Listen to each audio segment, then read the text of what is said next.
Hi friends, welcome to ఆహా food. ఇవాల్టి మన రెసిపీ ఎంతో అందమైన రోజ్ ఫ్లేవర్ స్వీట్. ఈ స్వీట్ చూస్తుంటేనే నోరు ఊరిపోతుంది కదా. ఇలాంటి స్వీట్ ఎలా సింపుల్గా చేసుకోవాలో ఇవాళ నేను మీకు చూపిస్తున్నాను. ఈ అందమైన స్వీట్ కోసం నేను ఒక బౌల్లోకి 2 కప్పుల మైదా పిండిని తీసుకుంటున్నాను. అలాగే 2 టేబుల్ స్పూన్ల నెయ్యిని తీసుకుంటున్నాను. ఈ నెయ్యిని పిండికి పట్టించడం వల్ల బయటని క్రిస్పీగా, లోన సాఫ్ట్గా, చాలా టేస్టీగా వస్తాయి. ఇప్పుడు దానిలో కొంచెం ఉప్పును కూడా వేసుకొని బాగా పిండికి పట్టించిన తర్వాత కొద్దిగా నీళ్ళు వేసుకొని చపాతీ ముద్దలాగా చేసుకోవాలి. ఈ చపాతీ ముద్దపై కప్పు పెట్టి కాసేపు నాననివ్వాలి.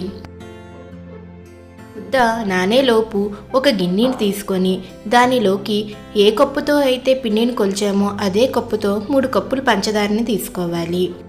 అదే కప్పుతోని 2 కప్పుల నీటిని వేసుకొని గులాబ్ జామ్ పాకం వచ్చేంత వరకు మరిగించాలి.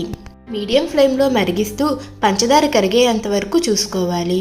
పంచదార కరిగిన తర్వాత కొద్దిగా కుంకుమ పువ్వుని, ఏలకల గుండెని నేను వేసుకుంటున్నాను. ఇది మీకు ఆప్షనల్. స్క్రీన్పై చూపించినట్లుగా పంచదార కరిగి ఇలా 2 వేళ్ళు అంటుకున్నట్లుగా పాకం వస్తే సరిపోతుంది. దానిలోకి కొంచెం నిమ్మరసం కలుపుకొని పక్కన పెట్టుకోవాలి. ఇప్పుడు ముందుగా తయారు చేసుకున్న ముద్దలో చిన్న ముద్దను తీసుకొని ఒక పెద్ద చపాతీని తయారు చేసుకోవాలి. ఈ చపాతీని ఒక చిన్న కప్పుతో కానీ లేకపోతే ఏదైనా గ్లాస్తో కానీ చిన్న రౌండ్లుగా చేసుకోవాలి. చూపించినట్లుగా చిన్న రౌండ్లుగా చేసుకున్న తర్వాత వాటిని తీసి ఒకదానిపై ఒకటి వరుసగా పేర్చుకోవాలి. ఇక్కడ చిన్న 5 రౌండ్ పీసులను తీసుకున్నాను. మీరు కావాలంటే 6 లేక 8 మీకు నచ్చినన్ని తీసుకోవచ్చు. తీసుకునే దాని మీద ఫ్లేవర్ ఆధారపడి ఉంటుంది. ఎక్కువ తీసుకుంటే పెద్దగా ఫ్లేవర్ వస్తుంది. స్క్రీన్పై చూపించినట్లుగా వాటిని రౌండ్ చేసుకొని సగానికి కట్ చేసుకొని చివరలు కింద వైపు గట్టిగా నొక్కుకొని పైన రెక్కలు మెల్లిమెల్లిగా విచ్చుకుంటే సరిపోతుంది. ఎంతో సింపుల్గా చాలా అందంగా ఫ్లేవర్ రెడీ అయిపోతుంది. ఇలాగే రెండోది కూడా చేస్తున్నాను చూడండి. కింద వైపు చక్కగా నొక్కుకొని పైన రెక్కలు విచ్చుకుంటున్నాను. అంతే, ఫ్లేవర్ రెడీ అయిపోయినట్టే.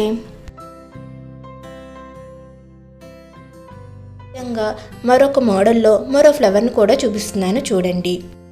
ఒక రౌండ్ని 4 భాగాలుగా అంటే త్రిభుజాకారంలాగా చేసుకోవాలి.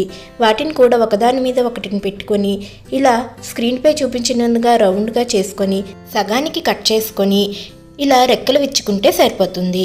మరో మోడల్లో మరో ఫ్లేవర్ రెడీ అయిపోతుంది. దీనిని వేడివేడి నూనెలోని మీడియం ఫ్లేమ్లోని వేయించుకోవాలి. మీడియం ఫ్లేమ్లో వేయించుకోవడం వల్ల లోన కూడా బాగా ఉడికి ఫ్లేవర్ క్రిస్పీగా వస్తుంది. ఇంపై చూపించినట్లుగా ఇలా దోరగా బంగారు రంగులో వేగితే సరిపోతుంది. వీటిని తీసి వీటిని ఇప్పుడు గోరువెచ్చగా ఉన్న పాకంలోని వేసుకోవాలి. వీటిని ఒక 10 నుంచి 15 నిమిషాల వరకు పాకంలో ఉంచి బయటికి తీసేస్తే సరిపోతుంది. ఎంతో టేస్టీ అయిన రోజ్ ఫ్లేవర్ స్వీట్ రెడీ అయిపోతుంది. ఈ తీయని రోజ్ ఫ్లేవర్ని మీకు ఇష్టమైన వాళ్ళకి తినిపించి వాళ్ళ చేత ఆహా అనిపించండి. పండక్కి ఈ తీయని ఫ్లేవర్ని చేసి పెడితే ఎవరైనా ఆహా అనాల్సిందే. ఈ రెసిపీ నచ్చితే ప్లీజ్ సబ్స్క్రైబ్ మై ఛానల్.